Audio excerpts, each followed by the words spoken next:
پەرلەمانتارانی کورد لە پەرلەمانی عێراق پاش گەڕانەوەیان بۆ هەرێمی کوردستان ڕایانگەیاند بۆ گەڕانەوەیان بۆ بەغدا یاخود کشانەوەیان لە پرۆسەی سیاسی عێراق پێویستە سەرکردایەتی سیاسی کورد ئەو پرسە یەکلای بکاتەوە. بۆ تاوتوێکردنی ئەو بژاردانەش سەرۆکی فراکسیۆنی پارتی لە پەرلەمانی عێراق پێشنیازی بۆ فراکسیۆنە کوردیەکانی تر کردووە کۆبوونەوەیەکی هاوبەش لەگەڵ بارزانیدا ئەنجام بدەن، بەڵام ئەو داوای کاردانەوەی جیاوازی لێکەوتەوە و هەرزوو بەشێکیان ڕەتیان کردەوە. سەرۆکی فراکسیۆنی گۆڕانیش دەڵێت بەشداریکردن لەو کۆبوونەوەیە ڕەت دەکەنەوە.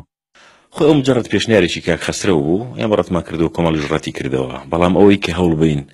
یەک ڕیزەکە لە بەغاوە هەوڵ بین تەسیری هەبێ لە کوردستان و بیگوازینەوە بۆ کوردستان وەکو فراکسیۆنەکان ڕۆڵمان هەبێ لەسەرەوە متتەفقین خۆ ناکرێ بەردۆخی کوردستان هەر بەم چاق بۆ بەستویە هەبێ. کۆمەڵی ئیسلامی هاوشێوی بزوتنەوەی گۆڕان دەڵێت ئەوان وەک فراکسیۆن بەشداری ئەو کۆبوونەوەی ناکەن و پێشنیازیان کردووە بارزانی وەک سەرۆکی پارتی لەگەڵ سەرکردایەتی حیزبەکان کۆبێتەوە بۆ گەیشتن بە بڕیارێک. ئێمە وەک فراکسیۆنی کۆمەڵی ئیسلامی پێمان باشە ئەو کۆبوونەوەی ئەولەویەتی هەبێ لە ئێستادا ئێمە قەناعەتمان بەوە نییە کۆبوونەوە لەگەڵ پەرلەمانتارانە بکرێت، چونکە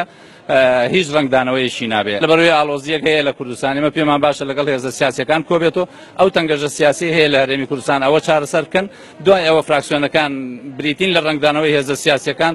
بۆ ئەنجامدانی کۆبوونەوەکە یەکێتی ئامادەیە بەشدار بێت و سەرۆکی فراکسیۆنەکەشی دەڵێت گرنگە ئەوان وەک نوێنەری کورد لە بەغدا لەگەڵ هەموو لایەنەکان کۆببنەوە و کارێکیش بکەن یەک دەنگیەکان لە بەغدا ڕنگدانەوەی هەبێت لەسەر دۆخی سیاسی هەرێم. بەتەکید ئێمە وەکو فراکسیۆنی یەکێتی نیشتیمانی کوردستانی چلاری یەکمان نییە، چ جەنابی کاک مەسعود چ هەر بەڕێزێکی تر هەر سەرکردەیەکی کورد ئەمڕۆ بێ ئێمە ببینێ بۆی گوێ لە دەنگی ئێمەش بێ گوێ لە پەیامی ئێمە بگرێ و ئێمەش بتوانین لەوان تێ بگەین چۆن جارێکی تر ئەڕۆینەوە ناڕۆینەوە بۆ بەغا شێوازی چوونەوەمان چۆن بێ دڵنیایی هیچ لاریەکمان نییە و بۆ ئاگاداریت ئێمە تەنانەت پێشنیاری ئەوەشمان کردووە کە وەفدی فراکسیۆنە کوردستانەکان سەردانێکی هەموو لایەنەکان بکەین. یەکگرتووی ئیسلامی کوردستان ڕایەکی جیاوازی هەیە لە فراکسیۆنەکانی تر و دەڵێت بۆ پێی گۆڕان و کۆمەڵ بەشداریکردنیان ڕەت کردەوە ناتوانرێت ئەو کۆبنەوەی ئەنجام بدرێت و بەشداریکردن یان نەکردنی یەکگرتووش هیچ لە دۆخەکە ناگۆڕێت. پێش لەوەی ئێمە وەڵام بینەوە بەرایانی گۆڕان و کۆمەڵ وەڵامیان